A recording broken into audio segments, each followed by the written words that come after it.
Yeah, that's one of I think the eye-opening things that people that don't understand. When I first set out, I was super gung-ho about stopping mass shootings. And it wasn't anybody else but the mental health community that was pushing me in other directions. Because if I talk to somebody outside of the gun community, they're like, that's great. Stop. You guys should go and stop mass shootings. Everyone in the gun community, yes, yes. Talk to the mental health community and find out how we could stop these mass shootings. And, what I learned was, first of all, you never want to downplay mass shootings, but it's such a small percentage of gun violence and death on an annual basis when you compare it to suicides. So basically what the mental health community was telling me is, Mike, finding the next mass shooter is like finding a needle in a haystack.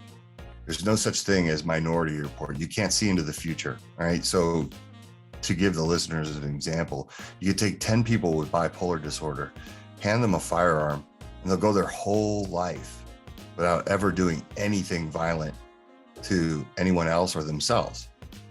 And then it's that one person that could do something, right? But it's unfair to lump the other 10 people in there with the 11th and just say, okay, all people with bipolar disorder should own firearms. And that was really eye-opening for me.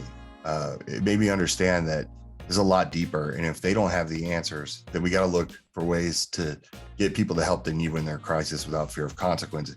So they want us to focus on suicide, because a lot of the issues that happen, including mass shootings, actually stem from people with suicidal thoughts, right? Tying it back to that.